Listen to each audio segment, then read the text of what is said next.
You're listening to Biz-Souls, the business podcast with an edge, hosted by me, Rona Lewis, and Jeffrey Hansler. Tune in for perspectives and discoveries about the changing world of business. It's time to connect to the heart, soul, and humor of how business gets done. Hello, everyone, and welcome to Biz-Souls. I'm Rona Lewis. I'm Jeffrey Hansler, and we get to the heart and soul of business and the people that make it happen. Get better at that.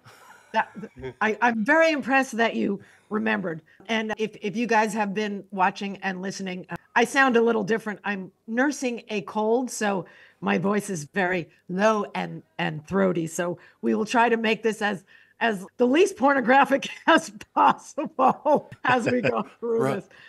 Rona Lewis's name is Rona Lewis, but she identifies as Barry White. That's right. For those of you who remember Barry White.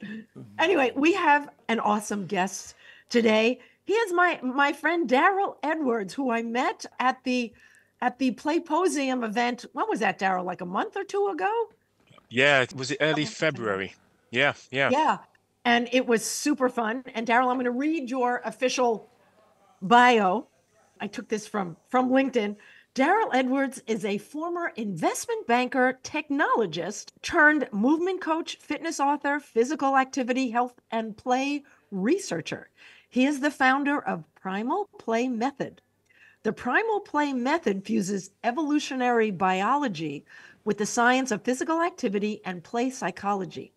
He is the author of the best-selling book, Animal Moves. That can be taken in so many ways, which highlights why humans should avoid sedentarism. Did I pronounce that right? Sedentarism? That's correct. Yes. By moving like animals we are, like the animals we are. He has also released a range of Animal Moves fitness products, which are in over 40 countries. He's been featured in film, on TV, radio, and the international press. He regularly presents as a keynote speaker all around the world. Plus, bonus, his 2019 TED Talk, Why Working Out Isn't Working Out, has been viewed over 600,000 times. Holy crap, Darryl, you did a lot of stuff. Thanks. Yes. We're honored. You're welcome. And thanks. It reminds me I need to update my bio because at least in terms of the TED Talk, it's now over a million times. Oh, yeah, fabulous. It's over a million now. Yeah. And I also recently featured in the New York Times a few months back. So nice. that also needs to be added to my bio. Yes. So and we've just helped you. So there you go, over a million times. Yeah. And I have to say, Darryl ran one of the breakout workshops, which I took, which was super fun.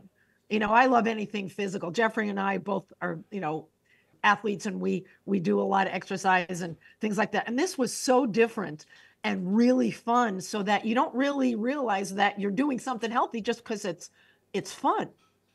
Yeah, and I think for many people, exercise can feel like a chore, something you have to do because it's great for one's health. But my work is to really enhance one's health benefits through movement and physical activity in a way which allows us to explore what we're capable of, explore our movement capability, our movement potential, the way our bodies interact with the world around us. So I think it's an interesting spin on fusing play with physical activity. Yeah. So this is where you've ended up. So I always love to open up with the question. So when you were growing up, when you were a kid, did you always want to be an investment banker? Did you want to be involved in play? I mean, did you want to be an astronaut? I certainly wanted to be an astronaut at times. That was definitely on my wish list of bucket list of what I want to do when I'm older. I wanted to be a chemist. That was certainly one of my interests. Chemistry sets when I was sort of 4 or 5 years old for some reason. I was told pretty much I was going to be a doctor at around the same age by my parents. Jewish? Because that was a big... Yeah, my parents are from the Caribbean. So yeah, you're pretty much told, you're either going to be a lawyer or a doctor, maybe an engineer if we permit. But yeah, I was en route to study medicine. That was pretty much, my trajectory. And when I was around 13 years old, computer science became an option for studies at school. And I was like, yes, I want to find out more about computers. And that was the time I had a conversation with my mother saying, I'm not sure I want to be a doctor when I'm older. I don't know if there's a career in computer science. I wasn't aware of computer science as a career, but I was like, I really love computing. So, but Yeah, was it a programming class or was it a hardware class? it was a programming class. Yeah, Basic, basic I suppose Fortran. my sorry, I'm Jeffrey. so sorry. Basic Fortran, C++. Yeah, so I was just going to backtrack a little bit Okay. to discuss my interest in computing. So it actually started a few years earlier when one Christmas my mother came home and said, "Got you a games console, got you this console, got you an Atari." Okay, that's really fascinating. And remember opening the box on Christmas morning, and she's like, "It's got a keyboard. What's no idea what this is." And so it was actually an Atari computer. So that was about 1980. Yes, 79, 80. And it had the basic programming language as a cartridge. So you'd play games like Pac-Man and Space Invaders, pretty arcade, you know, pretty close to the arcade versions on this computer. And it had a basic programming language. And I was like, what's this? So I spent time learning this programming language and, get everything from printing my name across the screen to more advanced, exploration of what the computer could do. So that sparked my interest. I was a avid arcade gamer, loved playing games, and I loved thinking about me having this control over the computer. So when it became a study option at school, a basic was what was taught, which was fantastic because I already had some knowledge around that programming language.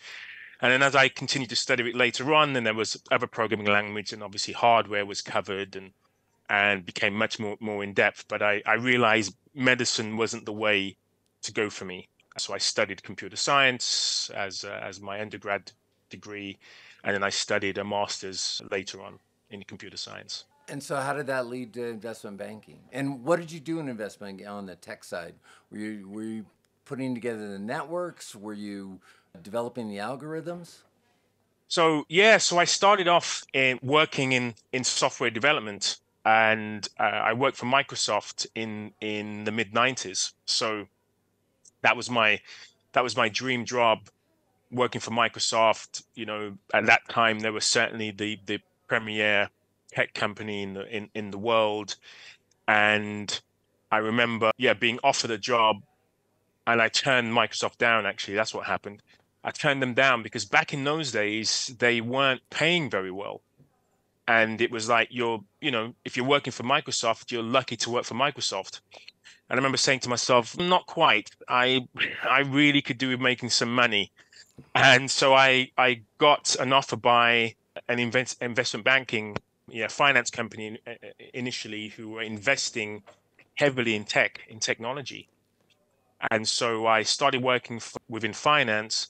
Then I went back to Microsoft when I could command more money. And then I went back into banking. So there was just a huge push in the late 90s, in the 2000s, of banks deciding we can get competitive advantage by utilizing technology, and we've got loads of money. So it was very experimental, very experiential. It was like, let's push the hardware to its limits, Right. utilizing software. So I was a developer. I was a solutions architect. I basically was involved in developing trading platforms and other systems within banks. So I worked for lots of different banks across the world. Very lucrative. Really enjoyed that work for the time I was in that field. But there were lots of sacrifices. So significant sacrifice to my personal health, to my social life, to basically putting the bank and my bank balance first So there's, before there's a lot before of my health. Yeah, lot of lots of hours involved. hours. Yeah, so I there was a term known as follow the sun used back when I was in tech, which was where you had banks especially global banks that had systems that were global, they'd be operating in the time zone of different parts of the world. So systems were running 24 hours, 7 days a week. And those with key responsibility would often have to be working or be available for work following the sun. So wherever the sun was shining, I would often be working. So that meant really long days, work being based in London. You're covering the markets from obviously London, 8 to 4, but you're also covering the tail end of the Hong Kong market. You then working into the open of the New York market. And then we had, Sydney and Auckland. And so and South America. And so there were all these parts of the world where it was like, Darryl was on the escalation. There's a problem. Can you fix it? If you don't fix it, we're losing millions by the second. So that meant, firefighting and being part of the team, the kind of SWAT team that would go in and fix issues, often based on the code that we'd written. Wow. So your coffee budget must have been huge. Yeah, Red Bull in my case. So I was a couple of cans of Red Bull in the morning for breakfast. Wow. a bar or two of Snickers. That was pretty much my breakfast for many years. That was the coder's breakfast. Yeah. Very prolific. Getting in the office 6 a.m, and just like the keyboard. Yeah. So what was the realization that I can't do it anymore, and what had you change over? What was the event? I was fortunate to have annual health checks, pretty comprehensive, full day annual health checks, and so blood tests are taken, all these different stress tests, ECG tests, EKG, I believe you use in the US. So all these tests were done, and this was in my mid-30s now, where I was told, things aren't looking too good, Darryl. Like, what do you mean? I feel okay. What are you talking about? So it was like, you've got a high risk of a cardiovascular problem, heart disease, stroke in the next sort of 5 to 10 years. You've got hypertension, high blood pressure. You've got elevated blood sugars. So you're like on your way to type 2 diabetes. At my age, I thought these were diseases of, aging. And it's like, well, you're kind of prematurely aging based on your health profile. So I was offered a cocktail of prescription drugs to help with the problem. Some metformin for my blood sugars, and statins for the cholesterol, and beta blockers for the blood pressure. And I remember, I realized that I was, very sedentary. I pretty much was walking to the toilet and back to my desk, pretty much. And sometimes I'd be driven, given the time in the mornings I would start, I'd be driven into work to make sure I got into the office early enough. So there's some days where I pretty much didn't really move at all. So I was like, I'm sedentary. I'm in a very stressful job. Can exercise help, doctor? And the doctor was like, well, it will help a bit, but it's not going to solve the problem. But you've got a bit of time to start, being active and at least reducing the dose of the meds, Right. So I started exercising, and I went pretty hardcore. And in doing so, my health markers improved. So within sort of 1 to 3 months, I went from these kind of red flags, yellow flags, to everything looking green, everything looking okay. The doctor asking me, are you taking meds that you haven't told me about? I'm like, no, I haven't taken anything. So my health radically improved. I started to, be really evangelical about being physically active. Started booking time in the gym and became almost like a zealot, really zealous about physical activity. So did that create? And so I went through this health transformation. Did that interfere with the job then? So now you've got time. I mean, is that what led to you saying, I can't do both, I have to make a choice? No, it was I just made sure I prioritized it, because I was like, I suppose I justified it to myself by, I just booked time into the diary. So I booked meetings in my diary that were basically me going to the local gym. I was in the office pretty much all day and late into the evening, working through the night. So I had no qualms about if somebody says, "Why are you going to the gym for an hour?" I'd be like, "Well, you're getting sort of 16 hours a day out of me on a good day." So yeah, I just prioritized the gym, Well, and you prioritized you. yeah, I prioritized me. Yeah, Yeah. it was my gateway to improve my health. And if I was thinking long term, it's like, well, if I don't do this now, the likelihood is I'm going to be off work for a really long time. I'm Right. going to be burnt out. I'm going to suffer, something really serious from a health crisis. I had colleagues a few years older than I who were, going for a jog, having a heart attack in their early 40s. So by this stage, I was in my, late, mid to mid 30s now, after a couple of years on this transformation. So yeah, I was like, this is the most important thing to me now, prioritizing my health. Yeah. And hopefully there won't be too many issues in the workplace because of it. So there was certainly some battles. People, why are you away from your desk every, midday, noon every single day? You're not at your desk. Why? Okay, yeah, I was at the gym. So that I definitely had some difficult conversations, but people noticed at the same time that my health was improving. My doctor certainly made me aware of that. He made me aware of the research around, my health improving through exercise and physical activity. So I then generated an interest in this. I was like, "What do you mean research? I don't want to be a guinea pig." He's like, "No." He said there were case studies on the sort of the benefits of physical activity, the benefits of exercise." And I was like, "Wow, I'd be really interested in that." So my doctor sent me lots of exercise literature, exercise science. So that sparked, I suppose, That was the almost, catalyst yeah, for your I move. started to spend less time looking at computer science, the latest and greatest in all the journals, to exercise journals and exercise research, and realizing there was a newfound passion around exercise, and I was very competitive. So I took that work ethic from investment banking into the gym. So I was like, I want to dominate. I want to be the best at this, even though I didn't particularly have any talents, but I certainly was prepared to do the work. Yeah. So I certainly wasn't athletically gifted or anything like that, but I was like, I can do this. I can't believe I can do this. I can push. I can be dedicated and devoted to this. So Darryl, And that continued for several years. Wait, let us ask questions, Darryl.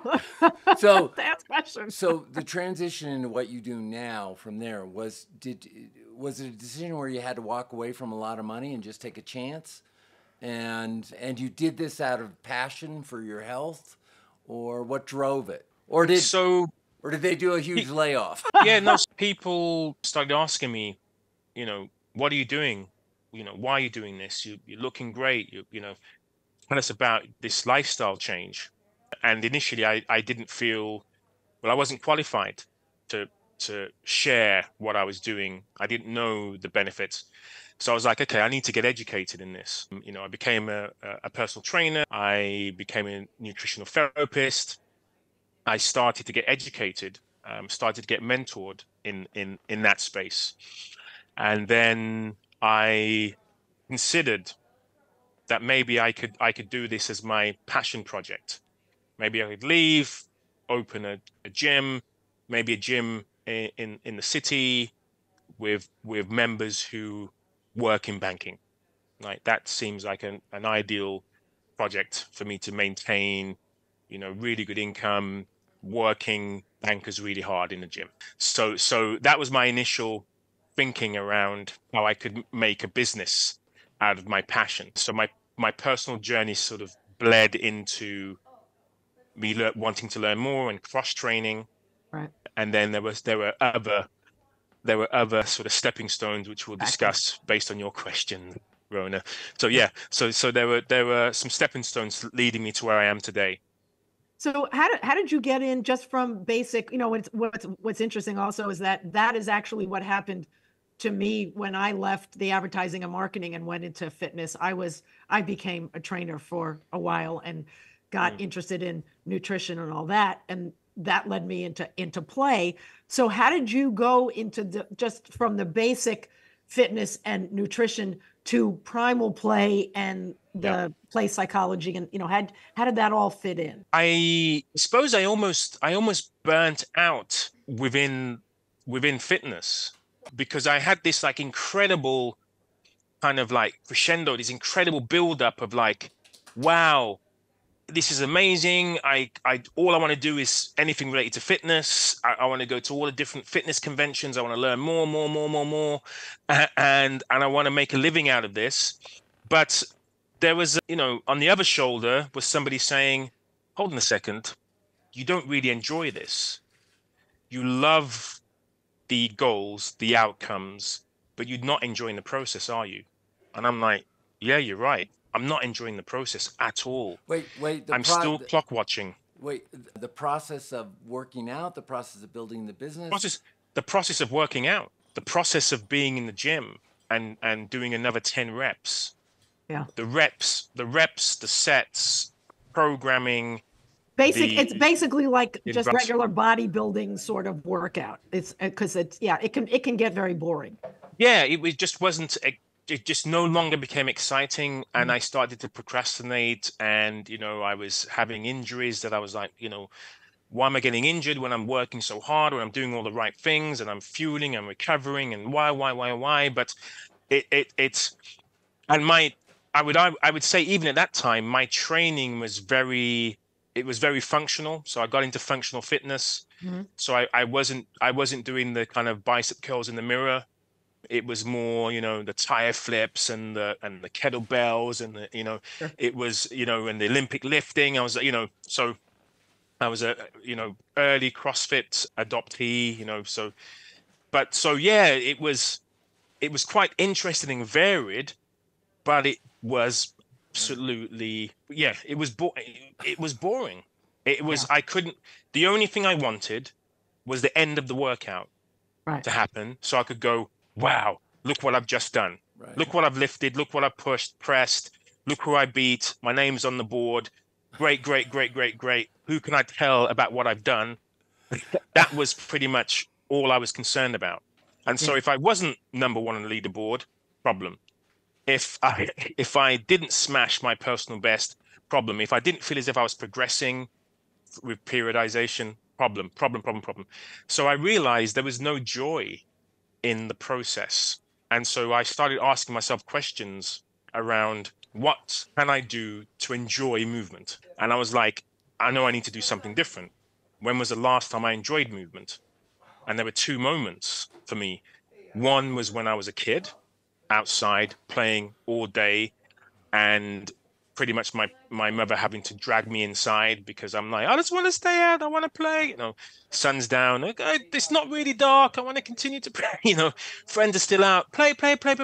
You need to eat. No, I'm not hungry. So that feeling of all I want to do with my day is play outside with my friends and have an incredible time doing lots of different activities. But that was when I was a kid. So maybe that doesn't work. What about as an adult? And my answer had nothing to do with the gym at all, had nothing to do with my fitness transformation. It was going back to my student days when we'd go out socializing and go clubbing. And I was like, I could be clubbing all night. It's playing the music I like. I'm just on the dance floor, and I stop dancing when I'm either tired, I need a bit of a breather, or when the night's over. I'm like, oh, I wish I could continue. So I realized those experiences, my childhood, my adult in a club, were different feelings around physical activity, around being physically active. And so I asked myself, how can I replicate that today? Yeah. So that's how the Primal Play Method came about. I realized I didn't want to be in the gym. I wanted to be outdoors like I was as a kid. I wanted to do things like climb trees again. I wanted to be on balance rails. I wanted to play games like tag. I wanted to re-experience that joy of movement I had as a kid. And I wanted to experience this. I just want to keep going because this is so enjoyable. experience that I had on the dance floor. Well, and that was the feeling that I got. Sorry, Jeffrey, I interrupted. I'll let you ask you a question. At Play Posium in the breakout session, we did a lot of that. We had that tag thing that you did, and we were pushing against each other. Which you were what are you 6'2", 6'3", and he 100 pounds, and I'm like, this is not working, and it was really fun. You were thinking about, or at least I was thinking about the fun and the social aspect of it without even the point of we're working our balance, we're working our muscles. It was just fun. Just fun, yeah. And I think it's really important when talking about play, because I set out right from the beginning when thinking about play and thinking about it as a child, thinking about it as an adult, is I want to be really serious about it. So I was really conscious of that transfer from, that all of that hard work, working out hard in the gym, push. I wanted to ensure I could replicate the results whilst playing out. Right. I didn't want to get weaker, slower, less powerful, less agile. I didn't want to lose those benefits that I'd gained. And so that's why some of my activities that you played, Rona, I have these kind of pushing games, these pulling games, playing tug of war, one-on-one. And because I still want to explore what I can do. I still want to push and exceed my limits in that moment. So and they're all challenging. So it's, exactly. Yeah. So I didn't want to, sorry, Jeffrey. No.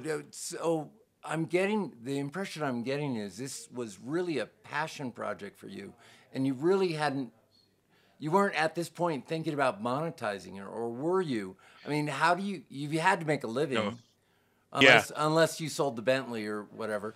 And then, I did sell the Aston Martin. That's what I used to drive back then. Nice. So I did. Oh, you poor thing.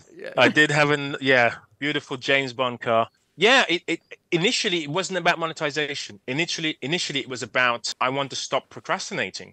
Why on a Sunday night am I, when I realized Monday was my first day of the gym week, why on a Sunday am I saying, is there a way I can put Monday off, do something else instead? Right.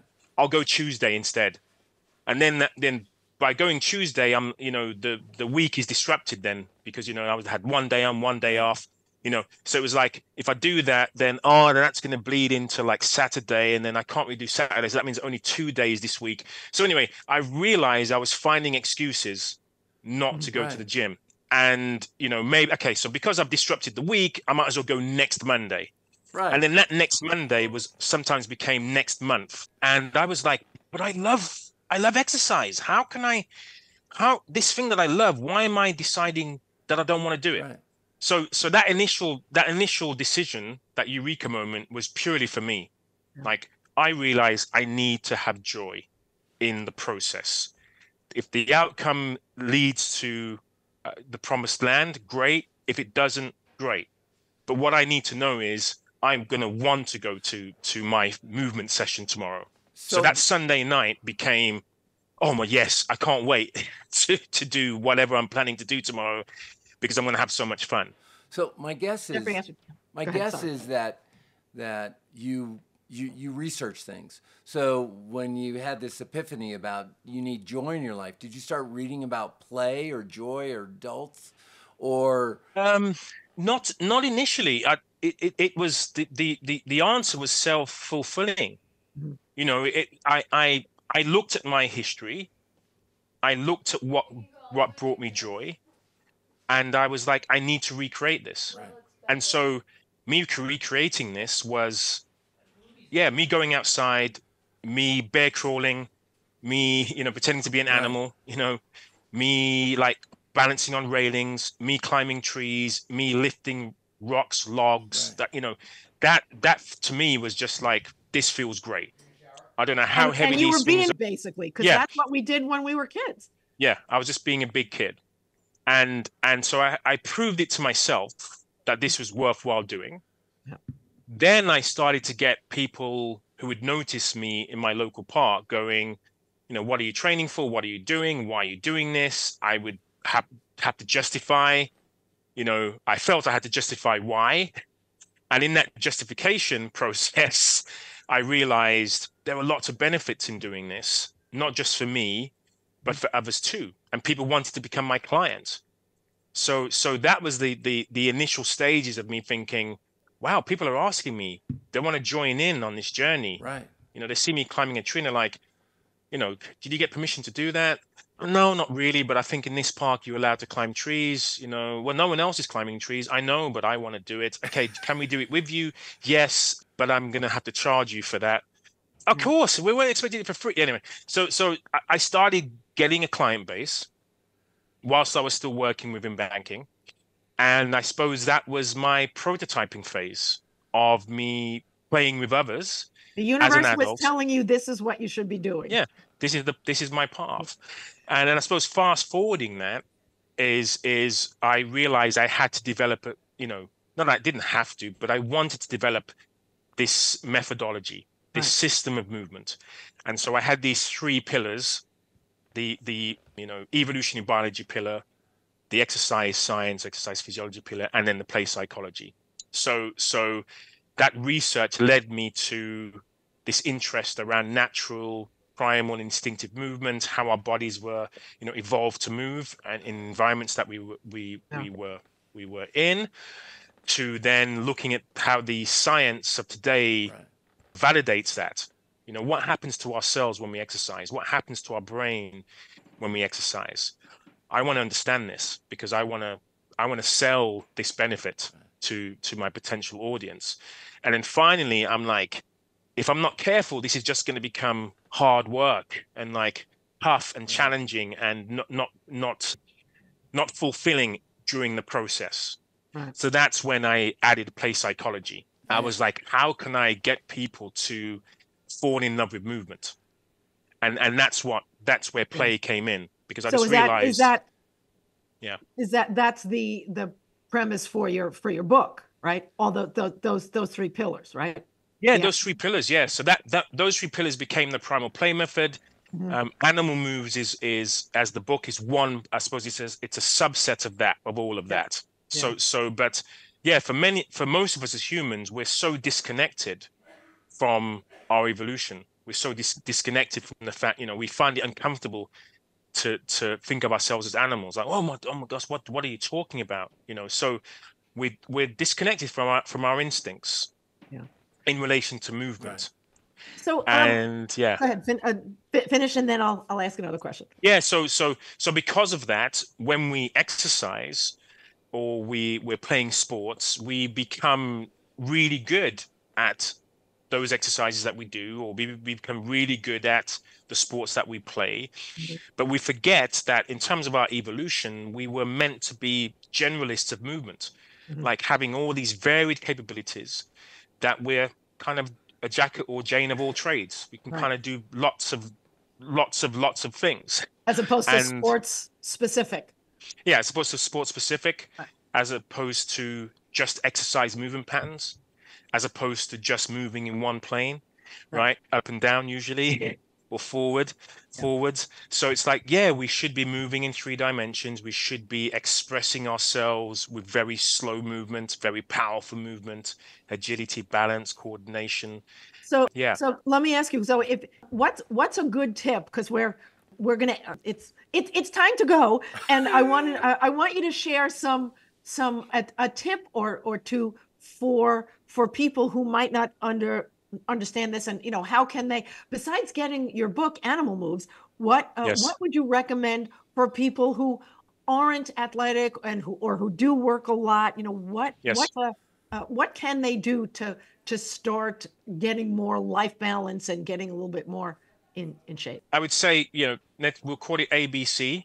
Okay. ABC. So the first is avoid sedentary behavior. You know, like whenever you're sitting, whenever you're lying down, being entertained, usually on a, you know, work device or home device, move instead. So you can do the same things but moving. So stand instead of sitting, walk instead of standing, just break up sedentary time. Significant amount of benefits, just avoiding sedentary time. research tells us if you're sitting for more than 6 hours a day, you have to exercise for 60 to 80 minutes at moderate intensity. So, you know, going for a run, you know, to undo 6 hours of sedentary time. Most of us sit for far more than 6 hours a day. Right. So it kind of gives us an idea of how negatively impactful sedentary time is. So that's the A. Right. Okay. Right. The B is be joyful. So you want to find activities that you're not just doing because Darryl told me to be less sedentary, right? No, find something that you really love doing. So that could be as simple as every time I, you know, put the kettle on for my, you know, or coffee machine on, I'll put some music on and I have a little dance in the kitchen, or I'll balance on one leg, or I'll do some squats, or, you know, some push-ups, or whatever that you make you feel really good in that moment, in that few minutes. And then the C is really about questioning convenience. So whenever you feel what you're doing is convenient, i.e. doing the housework, okay, I'm definitely going to use the vacuum cleaner rather than the dustpan and brush. You know, Right. I'm definitely going to take the elevator or the lift rather than the stairs. You know, those sort of decisions. Avoiding convenience means that you're going to be using your body far more than using labor-saving devices. So those are the three areas that I would say will give you the most benefit, the most bang for your buck. Right. Not taking up necessarily that much more time, but just using the time more wisely. Right. So and then, of course, don't eat crap. Right. Exactly. Yes, of course. Yeah. The D, don't eat crap. Right. Yeah. So we're gonna have to call this part. Darryl, we're going to have to call this part 1. I want to get into the book. I want to do the other things. We'll have you back on in another few weeks. How did they get hold of you? How did they get hold of you? Yes, my website is primalplay.com. My best-selling book is Animal Moves. My social media moniker is Fitness Explorer, one word. So, and also Google quite loves me. So if you search for Darryl Edwards, loves you, Darryl. I tend to be in first place. So you know, that's the best place to reach out to me. On my website, I suppose, just to push that, I have lots of free resources, ebook downloads, free videos, lots of games, physical activity games that people can play, whether adults, families, for young kids. Lots of ideas there. And all I usually ask in exchange is for your email address. Excellent. So yeah. Fabulous. This has been so much fun, Darryl. I learned so much more about you, and I'm looking forward to learning more. Will you come back? Well, sure. Yes, I look forward to that. And yeah, no, I knew you had a lot more questions to ask me. I look forward to. We'll do a part 2. That's part okay. 2. Part 2. Yeah. We're very loosey goosey here, and it's like, you know, we just let him tell his story, and then we'll get him back, and we'll do a deeper dive into your play methodologies and what animal moves are best, and we'll have even more fun. By the way, we're having Dave and Lisa, I think next week they're going to come in, talk about professors at play, and I just think it's wonderful how all of us who are involved in various areas of play are really getting to know each other. It's a great network. And Darryl, yeah, for sure. Darryl, before we sign off, I just wanted to say I loved your perspective on the journey. So I was thoroughly enjoying it, and they were raising a lot more questions. So definitely part B. So Rona. Okay, well, thank you. Yeah, I know there was a lot. I was trying to cram a lot in, but yeah, it has been an incredible journey. So somebody asked me today if I've got a few more seconds to go. Like I met somebody this morning, and I was at a conference, and I remember thinking, oh, no one, don't know anyone here, no one knows me, and somebody was like, oh my goodness, are you Darryl Edwards? Are you Darryl Edwards? I was like, yeah. We were talking, and they were like, I saw you recently online, and I can't believe I'm meeting you here. And they said, do you have any? I read that you used to work in corporate. And do you have any regrets? Did you have any regrets? And I went, yeah, plenty of regrets for sure. Plenty of times I questioned my decision. Plenty of time I remember thinking, can I pay my bills? Is this the right decision to make?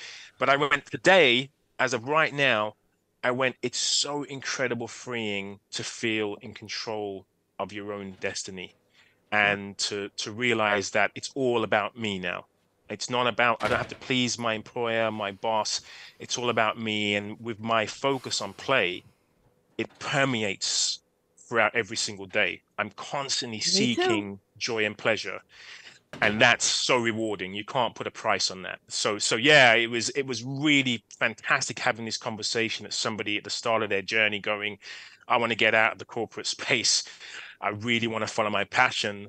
And I'm like, find the way, right? Find your way for you to seek your pleasure out of that world that is no longer, fulfilling you. So yeah, just wanted to share that.